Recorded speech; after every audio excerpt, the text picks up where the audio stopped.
Al-Kulliyat al-Khamas, 5 perkara yang wajib untuk dijaga di dalam Islam. Ini adalah perkara-perkara yang wajib dijaga dalam keseluruhan syariat yang pernah diturunkan kepada para nabi. Jadi 5 atau 6 perkara ini wajib dijaga dalam syariat seluruh para nabi. Jadi prinsip-prinsip menjaga 5 hal atau 6 yang ditambahkan 1 tadi, prinsip-prinsip ini itu diberlakukan dalam semua syariat. Salatullah, salamullah, alal hadi, rasulillah. Assalamualaikum warahmatullahi wabarakatuh.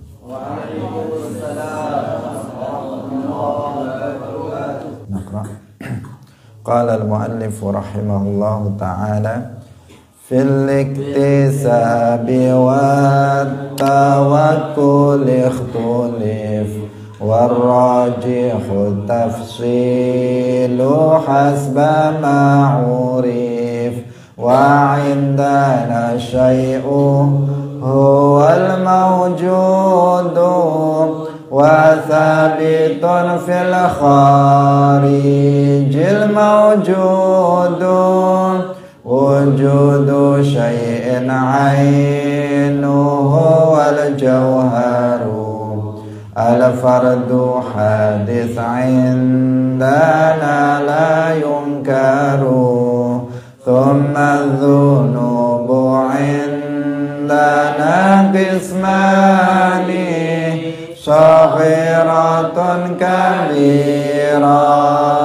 fasani minhul matabu wajibun fil halim walantiqadain ya'ud lil halim lakin yujaddid taubatan limaqtaraf wa fil qabuli ra'yuhum qad ikhtalaf wa hifdhu dinin thumma nafsin mal nasab wa mithluha aqlun wa irduhun qad wajab wa man li ma'lumin daruratan jahad min dinina yuqtalu kufran laysa had wa mithlu hadha man nafali mujma'in aw istabaha kazina fal tasma'in wa wajibun nasbu imamin adalin bi syar'i fa'lam la bi hukmil aqli. Hadirin hadirat kaum muslimin muslimat, pemirsa Madu TV rahimakumullah. Alhamdulillah, puji syukur kita sampaikan kepada Allah Subhanahu wa taala.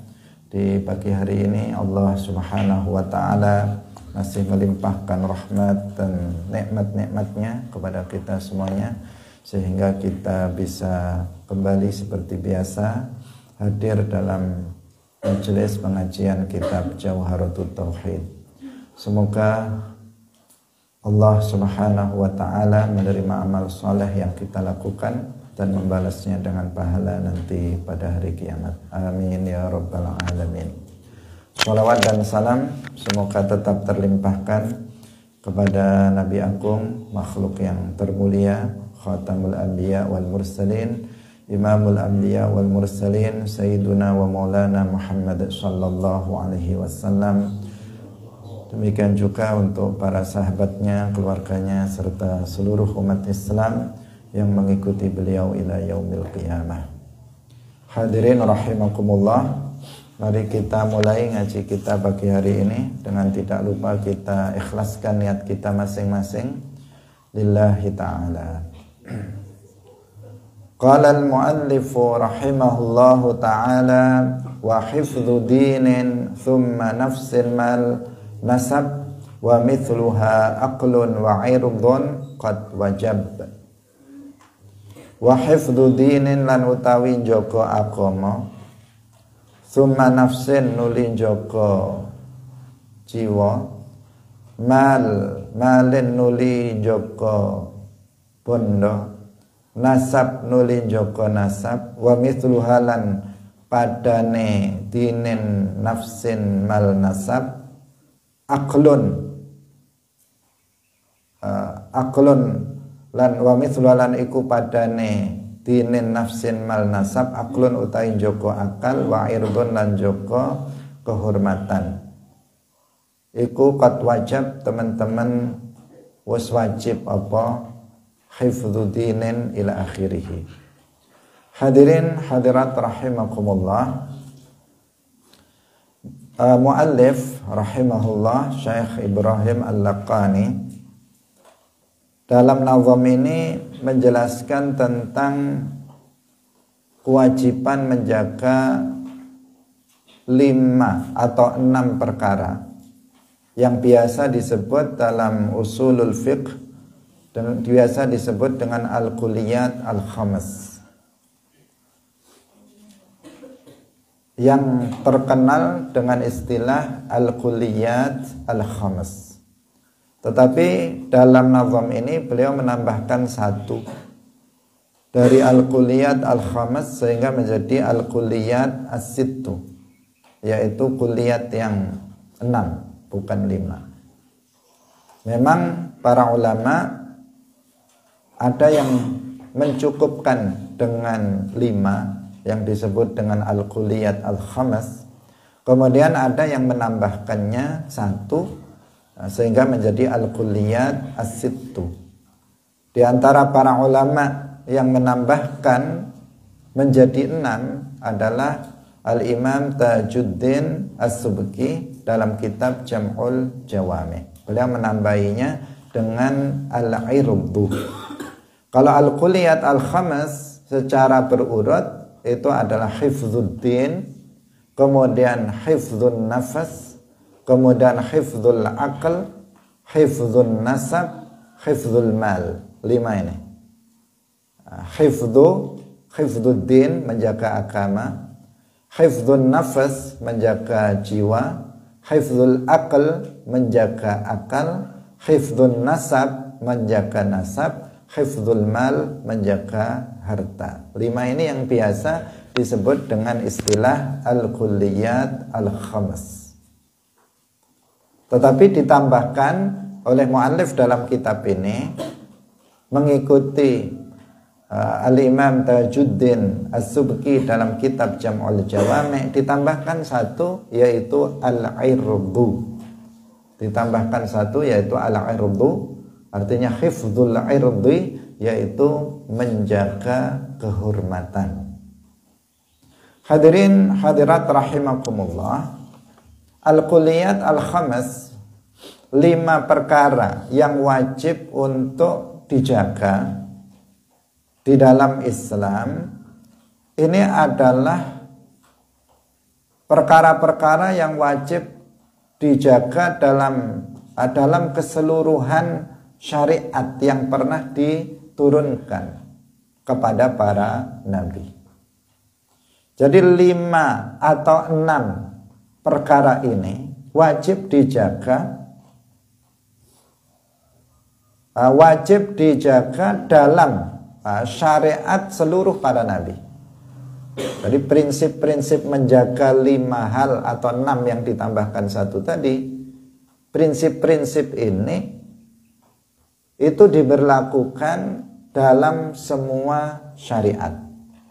Bukan hanya dalam syariatnya Nabi Muhammad, tetapi juga dalam syariat nabi-nabi sebelumnya. Dalam syariatnya Nabi Musa, dalam syariatnya Nabi Isa, dalam syariatnya Nabi Ibrahim, syariatnya Nabi Adam, semuanya berpegang kepada prinsip menjaga 5 atau 6 perkara yang nanti akan kita sebutkan atau kita jelaskan satu persatu. Karena kita telah sering jelaskan bahwa para nabi mereka agamanya sama, yaitu Islam. Semua mengajak hanya beribadah kepada Allah Subhanahu wa ta'ala. Semuanya menyerukan la ilaha illallah, tidak ada yang diibadai dengan hak selain hanya Allah. Sama, semuanya beragama yang satu, yaitu Islam.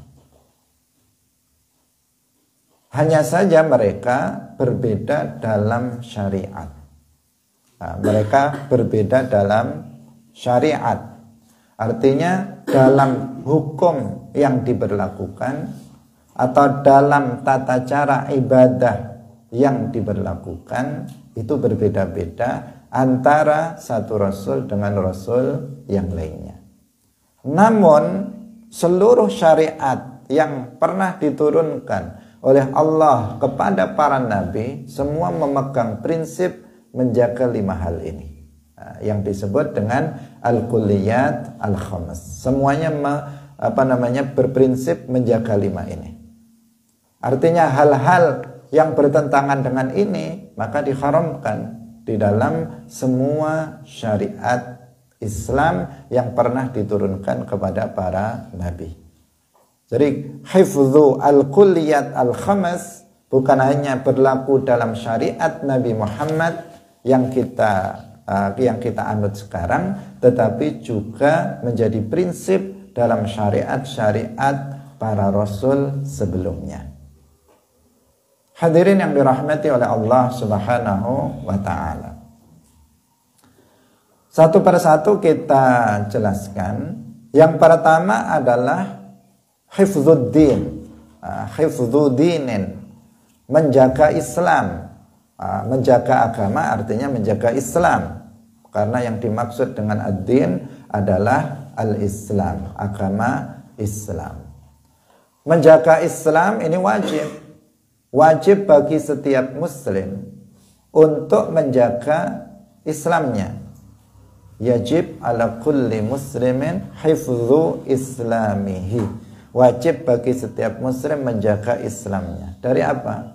Amma yubtiluhu wa yaqta'uhu wa yufsiduhu wa huwa ar-riddatuh. Wajib bagi setiap muslim menjaga keislamannya dari perkara-perkara yang bisa membatalkan Islam, yang bisa merusak Islam, yang bisa memutus Islam, yang disebut dengan riddah. Karena riddah artinya adalah qat'ul Islam bi'atiqadin kufriyyin au fi'lin kufriyyin au qaulin fi'liyyin. Riddah artinya memutus Islam dengan keyakinan yang kufur, perbuatan yang kufur, atau ucapan yang kufur. Itu yang disebut dengan riddah. Seseorang wajib menjaga Islamnya dari riddah ini. Jangan sampai seseorang itu meyakini keyakinan yang kufur, atau mengucapkan ucapan yang kufur, atau melakukan perbuatan-perbuatan yang kufur. Sering kita jelaskan bahwa keyakinan, perbuatan, dan ucapan yang kufur, kaidahnya secara umum adalah setiap keyakinan, perbuatan, dan ucapan yang mengandung unsur penghinaan, pelecehan, cacian terhadap Allah, terhadap para nabinya, terhadap para malaikatnya, terhadap kitab-kitabnya, terhadap agamanya yaitu Islam, terhadap hukum-hukum agama, terhadap syiar-syiar agama. Itu semuanya adalah sebuah bentuk kekufuran. Jika berupa keyakinan dalam hati namanya kufrun i'tiqadiyun. Jika berupa ucapan di lisan namanya kufrun qauliyun atau kufrun lafziyun. Apabila berupa perbuatan yang dilakukan oleh anggota badan, maka disebut kufrun fi'liyun. Hadirin yang dirahmati oleh Allah Subhanahu wa taala, hifdzuddin, wajib bagi kita untuk menjaga agama, wajib bagi kita untuk menjaga Islam. Menjaga Islam dari diri kita dari riddah. Ini diantara penjelasan tentang masalah hifdzuddin. Karena riddah ini merupakan akbah anwa'il kufur. Seperti yang dikatakan oleh Al-Imam An-Nawawi rahimahullahu ta'ala, beliau mengatakan ar-riddatu afhasyu anwa'il kufur. Riddah itu adalah seburuk-buruk jenis kekufuran. Afhash di sini artinya bukan asyaddu anwa'il kufur, bukan kufur yang paling berat, tetapi kufur yang paling buruk. Karena kufur yang paling berat adalah kufur ta'til. Ketika seseorang menafikan adanya Allah, mereka meyakini Allah itu enggak ada. Ini kufur yang paling asyad, yang paling berat. Tetapi riddah itu disebut afhasyu anwa'il kufur, yang maknanya aqbahu anwa'il kufur, yaitu jenis kekufuran yang paling buruk. Kenapa riddah ini disebut sebagai kufur yang paling buruk? Yang pertama alasannya karena riddah ini adalah perpindahan dari kebaikan menuju keburukan. Seseorang telah mendapatkan nikmat teragung berupa Islam, tetapi kemudian dia malah meninggalkan nikmat yang agung itu dan dia berpindah kepada kekufuran. Perpindahan dari kebaikan menjadi keburukan ini adalah sesuatu yang sangat buruk. Berbeda dengan perpindahan dari keburukan menjadi baik. Dulu dia penjahat, dia dulu pemabuk, dia dulu penjudi. Sekarang dia menjadi seorang muslim yang taat, yang berakal. Ini adalah sesuatu yang baik. Tetapi jika dulu dia misalnya rajin sholat, dulu dia rajin belajar ilmu agama, sekarang dia nggak pernah sholat lagi. Sekarang dia nggak pernah mau belajar ilmu agama, bahkan menghina belajar ilmu agama. Itu namanya apa? Perpindahan dari kebaikan menjadi keburukan, dan itu akbah, sesuatu yang sangat buruk jika itu terjadi. Wal'iyadzu billah. Semoga kita terlindungi dari hal itu. Semoga kita semakin hari semakin baik, semakin taat kepada Allah Subhanahu wa ta'ala, dan bukan sebaliknya.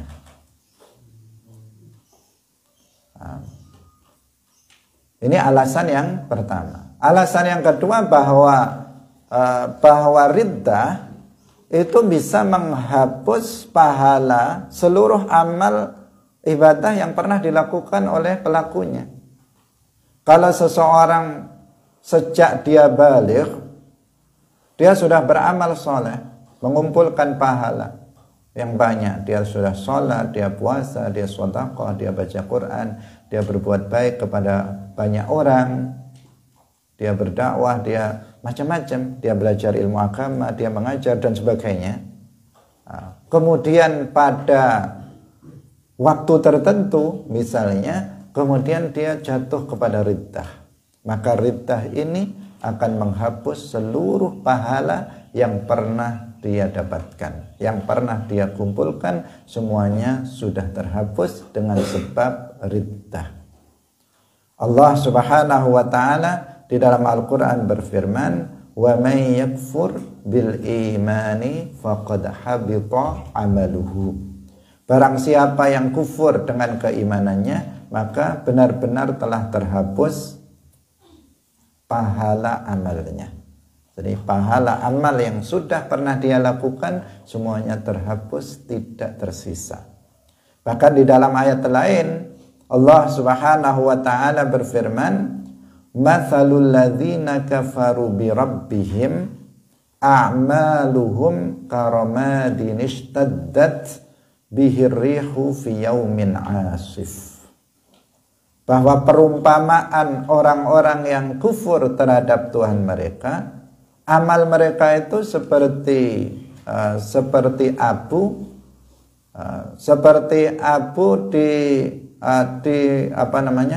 di saat angin bertiup kencang di musim kemarau. Jadi ada abu musim kemarau panas, kemudian angin bertiup kencang. Apakah abu itu ada yang tersisa? Tidak ada yang tersisa. Semuanya semuanya akan terhempas dengan angin tersebut.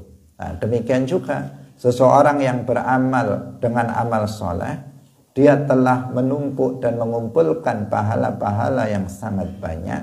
Ketika dia jatuh kepada riddah, maka riddah itu akan menyapu habis semua pahala yang pernah dia pahala amal soleh yang pernah dia lakukan. Nah, karena itu riddah ini adalah disebut sebagai jenis kekufuran yang paling buruk. Hifdzuddin, wajib bagi kita untuk menjaga agama kita. Jangan sampai kita merusak Islam dengan riddah. Hadirin yang dirahmati oleh Allah Subhanahu wa taala. Kemudian yang kedua adalah hifdzun nafs, menjaga jiwa. Menjaga jiwa. Wajib bagi kita untuk menjaga jiwa kita, menjaga diri kita. Dan tidak boleh bagi kita untuk membunuh diri kita sendiri atau membunuh orang lain. Karena itu bertentangan dengan hifdzun nafs. Karena itu membunuh seorang muslim tanpa hak dalam semua syariat itu ya tidak diperbolehkan. Riddah dalam semua syariat tidak diperbolehkan. Membunuh diri sendiri atau bunuh diri atau membunuh orang lain bi ghairi haq, dengan tanpa hak, itu juga diharamkan dalam semua syariat, bukan hanya dalam syariat Nabi Muhammad tetapi juga dalam syariat-syariat sebelumnya. Allah Subhanahu wa taala berfirman di dalam Al-Qur'an, "Wala taqtulun nafsallati harramallahu illa bil haqq." Janganlah kalian membunuh seseorang yang Allah haramkan kecuali dengan hak. Hadirin yang dirahmati oleh Allah Subhanahu wa taala, membunuh orang lain enggak boleh, membunuh diri sendiri tidak boleh. Membunuh orang lain, membunuh keluarga sendiri juga tidak diperbolehkan. Seperti yang dilakukan pada masa jahiliyah, orang tua pada masa itu banyak yang membunuh anak-anaknya yang perempuan karena mereka khawatir anak-anak perempuan ini menjadikan mereka miskin. Karena perempuan mereka tidak bisa mencari uang, tidak bisa bekerja, tetapi bisanya makan, sehingga akan menjadikan mereka miskin. Sehingga anak-anak bayi perempuan banyak yang dibunuh oleh mereka. Sehingga secara khusus ada larangan bagi seorang muslim untuk membunuh anak-anak mereka. Dalam Al-Quran disebutkan, wala taqtulu auladakum khasyata imlaq. Hadirin yang dirahmati oleh Allah Subhanahu wa taala, kita juga tidak boleh melakukan perkara-perkara yang bisa mencelakakan diri sendiri. Tidak boleh kita melakukan perkara yang mencelakakan diri sendiri, baik itu sampai pada batas akan membunuh diri sendiri atau merusak fisik, merusak badan, yang apabila seseorang melakukannya maka badannya akan menjadi sakit, badannya akan kurus kering, jantungnya akan akan sakit, paru-parunya akan rusak dan seterusnya. Perbuatan-perbuatan yang semacam itu juga diharamkan di dalam Islam. Allah Subhanahu wa taala di dalam Al-Qur'an berfirman, "Wala tulqu biaidikum ilat tahlukah." Janganlah kalian lemparkan diri kalian dalam kerusakan. Hadirin yang dirahmati oleh Allah Subhanahu wa taala. Karena itu tentang merokok misalnya, para ulama berbeda pendapat tentang masalah itu. Bukan berbeda pendapat, tetapi merinci hukumnya menjadi beberapa rincian. Yang pertama, ada kalanya merokok itu hukumnya haram. Ada kalanya merokok itu hukumnya haram, yaitu bagi seseorang yang merokok itu merusak dirinya sendiri. Berdasarkan dalil ini, wala tulqu biaidikum ila tahlukah. Dia sudah tahu kalau dia merokok nanti paru-parunya akan terbakar. Kalau dia merokok maka nanti jantungnya akan sakit misalnya. Dia tahu. Dia kalau merokok akan batuk, dia tahu, tetapi dia tetap melakukannya. Berarti dia merusak dirinya sendiri. Padahal wajib bagi dalam semua syariat hifdzun nafas, menjaga diri, menjaga jiwa seseorang. Namun apabila merokok itu tidak atau merokok itu memberikan manfaat, bagi sebagian kecil orang, merokok memberikan manfaat bagi dia, maka hukumnya adalah boleh dia untuk merokok. Tetapi nggak ada yang sampai pada hukum sunnah, apalagi wajib. Karena ada sebagian yang sampai mengatakan merokok bagi saya wajib. Nggak ada. Paling mentok itu adalah boleh, mubah, yaitu apabila merokok itu membawa manfaat bagi seseorang. Jika merokok itu tidak menimbulkan manfaat, juga tidak menimbulkan madarat, maka merokok hukumnya makruh. Ini yang sering dibuat dasar hanya satu saja, merokok hukumnya makruh, gitu saja. Padahal hukum ini tergantung pada orang yang melakukannya. Apa dampak yang terjadi pada seseorang yang melakukannya? Karena itu akan berbeda-beda antara satu orang dengan orang yang lainnya. Hadirin yang dirahmati oleh Allah Subhanahu wa taala, ini kaitannya dengan menjaga diri, hifdzun nafas. Wala tulqu biaidikum ila tahlukah. Hadirin yang dirahmati oleh Allah Subhanahu wa taala. Kemudian yang berikutnya adalah hifdzu al-mal. Menjaga harta. Menjaga harta. Harta itu apa? Harta itu adalah sesuatu yang halal untuk dimiliki. Meskipun hanya sedikit, itu namanya harta. Harta itu bukan hanya berupa uang, tetapi bisa berupa apa saja yang dalam syarak itu halal untuk dimiliki. Baju kamu itu harta bagi kamu, rumah kamu itu harta bagi kamu, mobil, sepeda motor itu adalah harta bagi kamu. Sesuatu yang bisa dimiliki, yang halal untuk dimiliki dalam syarak, itu namanya malun atau harta. Nah, kita wajib untuk menjaga harta yang kita miliki. Tidak boleh, artinya haram bagi kita untuk merusaknya. Haram bagi kita untuk menyia-nyiakannya. Yang pertama adalah merusaknya.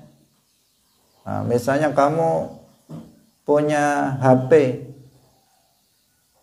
HP ini harta atau bukan? Harta. Harta. Maka kamu jangan misalnya membantingnya sampai rusak. Kalau nggak mau, kasihkan temannya atau kasihkan saya. Jadi karena apa? Karena itu namanya merusak, itlaful mal. Atau kamu misalnya punya uang 1 lemari, kamu nggak mau, jangan dibakar. Saya nggak mau harta, saya nggak mau uang, udah saya bakar semuanya. Itu harta, jangan kamu rusak. Jangan kamu rusak.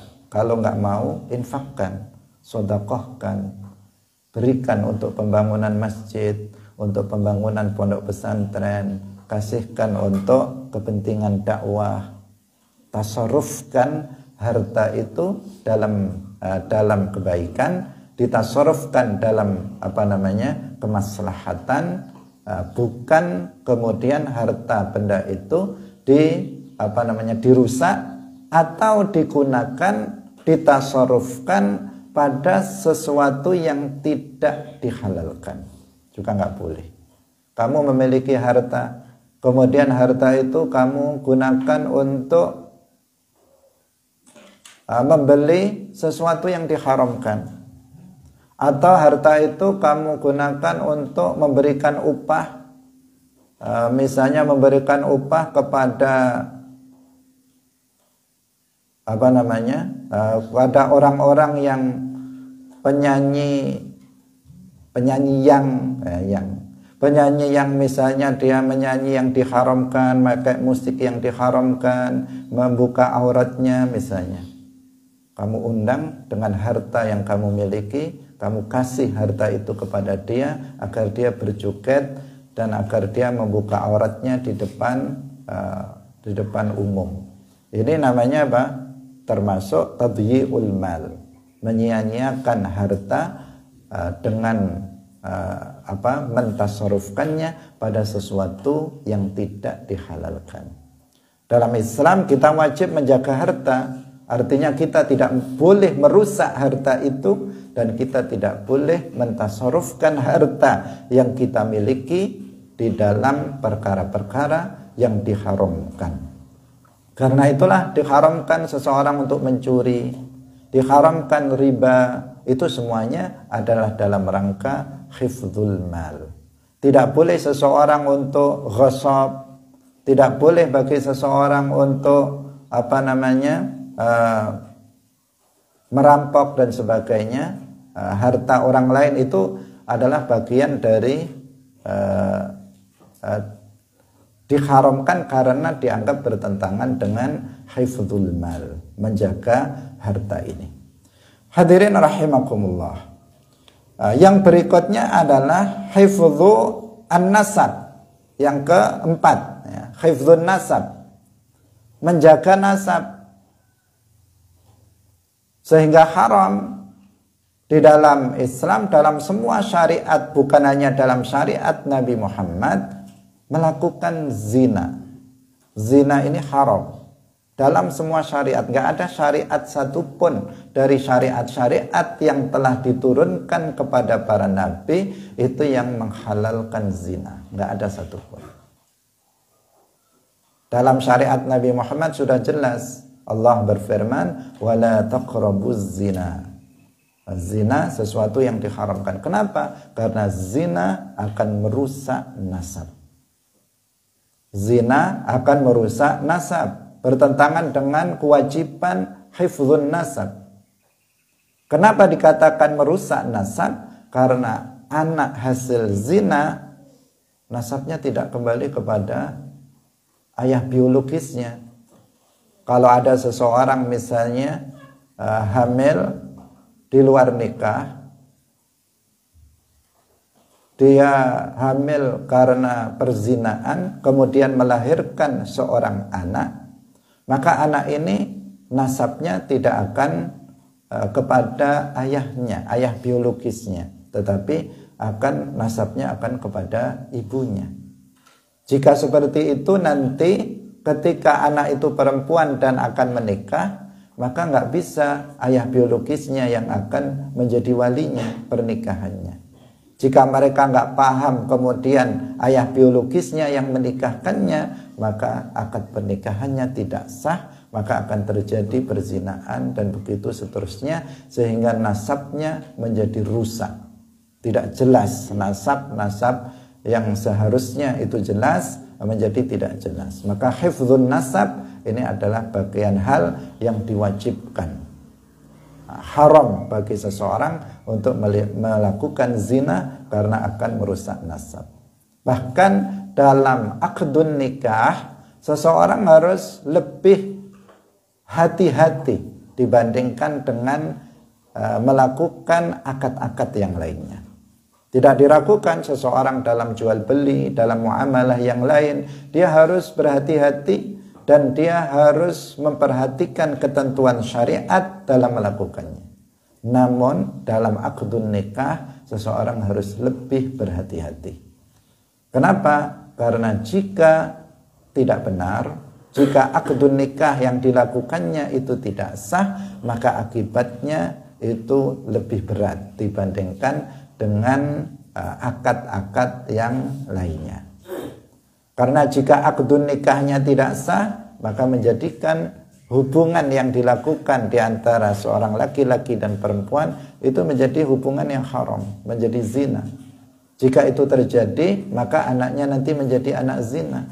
Jika itu tidak diketahui karena kebodohan seseorang, maka nanti anaknya akan dinikahkan oleh yang bukan walinya, sehingga pernikahannya tidak sah, sehingga keduanya melakukan zina lagi. Begitu seterusnya, berturut-turut turun temurun akan terjadi perzinaan yang tidak ada hentinya. Nasab menjadi tidak jelas, nasabnya menjadi amburadul, tidak diketahui dia anak siapa yang sesungguhnya tidak diketahui lagi karena perzinaan itu. Hadirin yang dirahmati oleh Allah Subhanahu wa taala, hifdzun nasab. Yang keempat. Kemudian yang berikutnya adalah hifdzul aql. Hifdzul aql, menjaga akal. Hifdzul aql, menjaga akal ini juga wajib. Sehingga sesuatu perbuatan yang bertentangan dengan hifdzul aqli itu diharamkan. Misalnya minum khamr, syurbul khamr itu diharamkan. Kenapa diharamkan? Karena dia akan merusak akal. Minum khamr itu akan merusak akal.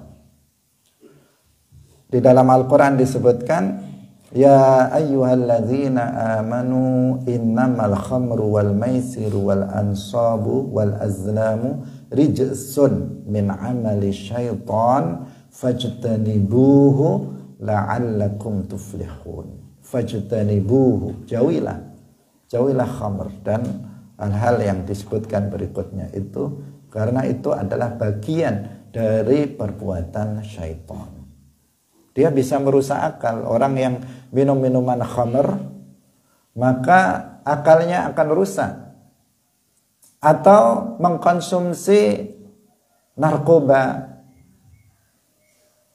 atau mengkonsumsi semacam narkoba dan sebagainya, ganja dan sebagainya, yang itu bisa merusak akal, maka hukumnya dalam Islam itu haram untuk mengkonsumsinya. Nggak boleh. Kenapa nggak boleh mengkonsumsi narkoba? Karena itu merusak otak, merusak akal. Kalau seseorang sudah mengkonsumsi narkoba atau narkotika secara umum, atau dia minum minuman khamr, otaknya itu diajak mikir sudah susah.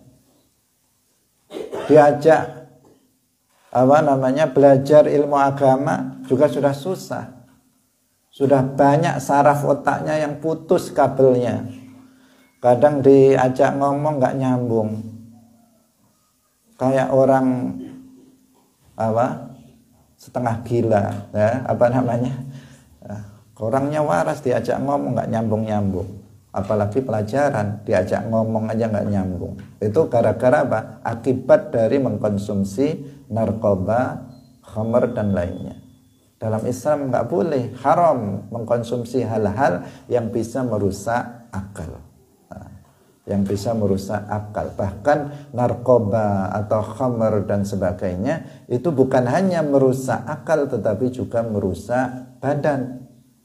Orang yang ketergantungan terhadap narkoba, maka bukan hanya akalnya, badannya pun kurus, akhirnya mati. Akhirnya mati. Ya semua akhirnya mati. Tetapi matinya yang orang ini adalah akibat dari badannya dirusak oleh narkoba atau obat-obatan terlarang lainnya. Karena itu harus diwaspadai, jangan sampai kita mencoba meskipun hanya sekali. Jangan sampai untuk mencobanya. Misalnya sesekali, jangan bilang sesekali. Karena ini adalah sesuatu yang bisa mencandui seseorang, yang bisa mengakibatkan sesuatu yang fatal, bukan hanya pada akal, bukan hanya pada badan, tetapi juga pada harta dan sebagainya. Minum khamr dan mengkonsumsi narkoba ini akibatnya meluas ya. Yang pertama dia bertentangan dengan hifdzul aql, juga bertentangan dengan hifdzun nafas karena akan merusak badan juga.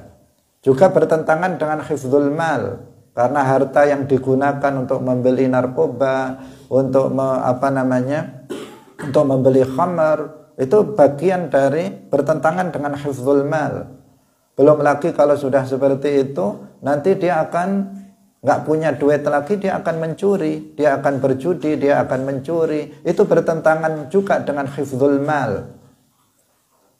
Jadi yang akan ditabrak ketika seseorang kecanduan terhadap khamr dan narkoba ini bukan hanya satu prinsip dari 5 prinsip yang ada, tetapi 5-5-nya itu akan tidak terjaga.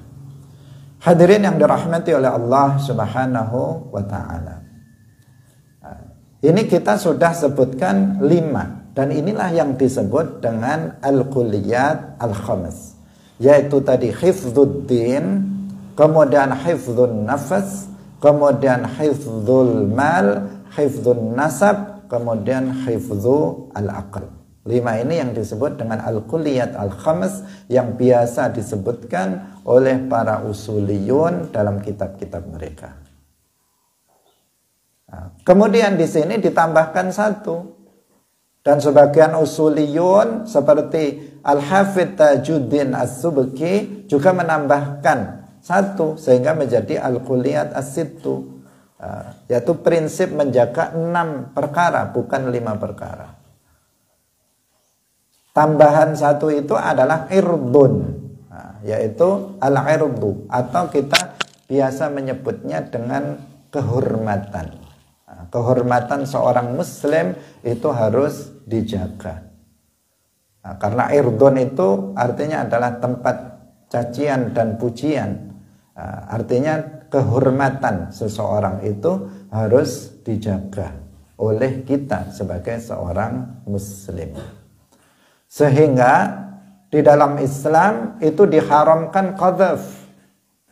Qadzaf itu menuduh orang lain melakukan zina tanpa dia bisa mendatangkan 4 orang saksi yang melihat langsung perzinaan itu terjadi. Itu qadzaf.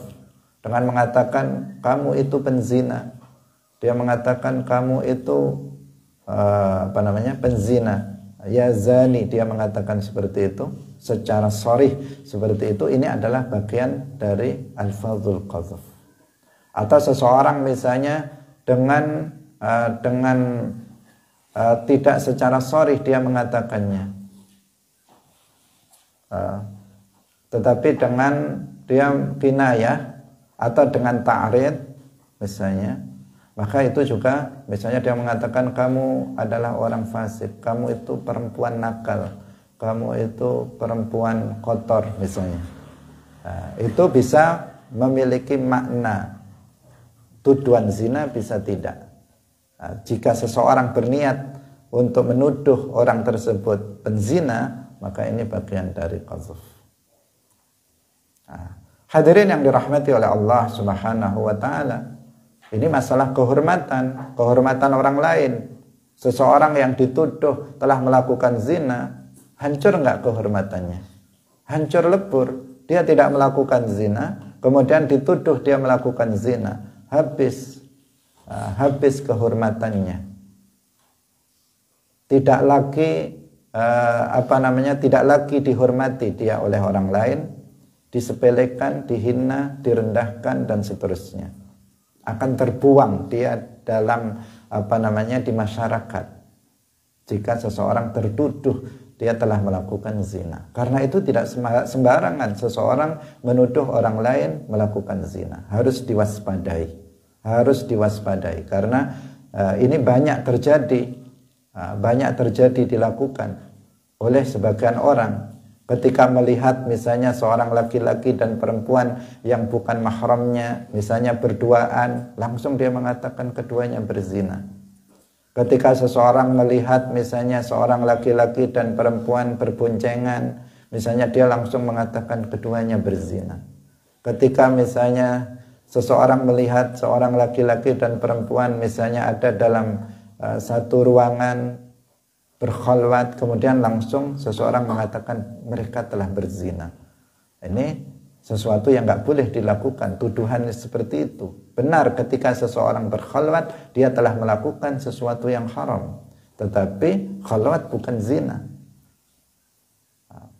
Tidak, kalau seseorang menuduh orang lain melakukan zina tanpa mampu dia mendatangkan 4 orang saksi yang melihat secara langsung dan jelas 4-empatnya masuknya hasyafah ke dalam farji, maka dia akan kena had.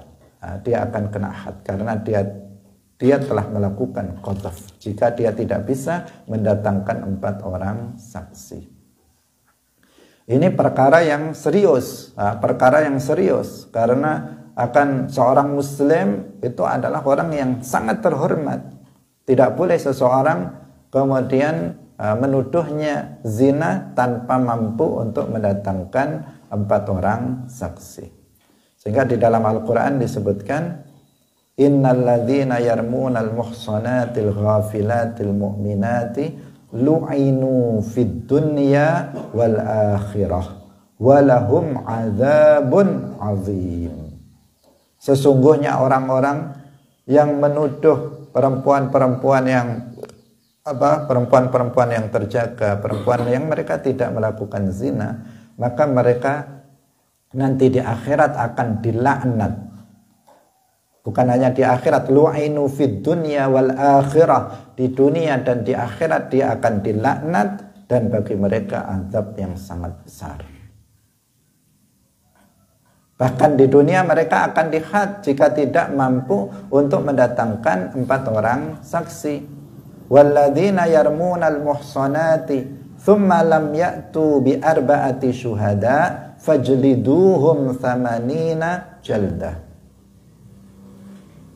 Wala taqbalu syahadatan abadan wa ulaika humul fasiqun. Dianggap pelaku qadzaf sebagai orang yang fasik, pelaku dosa besar. Ini adalah masalah menjaga kehormatan orang lain. Juga dalam rangka menjaga kehormatan seorang muslim, seseorang diharamkan untuk menghina orang muslim lainnya. Seseorang dilarang untuk mencaci, mencela orang Islam lainnya. Bahkan di dalam hadis disebutkan, sibabul muslimi fusuqun wa qitaluhu kufrun. Sibabul muslimi fusuqun. Mencaci maki seorang muslim itu adalah bagian dari perbuatan fasik, artinya termasuk bagian dari kefasikan. Wa qitaluhu, dan membunuh seorang muslim itu adalah dosa yang sangat besar, mendekati kekufuran. Bukan berarti kufur di sini artinya mengeluarkan seseorang dari Islam, tetapi kufrun duna kufrin, yaitu dosa besar yang dosanya mendekati besarnya dosa kufur. Membunuh seorang muslim tanpa hak itu sesuatu yang haram, karena tadi sudah kita terangkan di awal, itu bagian dari hifdzun nafas.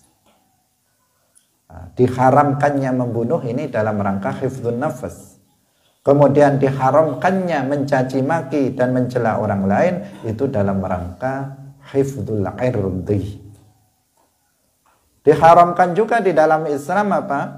Yaitu menggunjing, ghibah, ngerasani orang lain, membicarakan keburukan orang lain di belakangnya. Ini juga bagian sesuatu yang diharamkan, karena ini juga tidak menjaga kehormatan seorang muslim.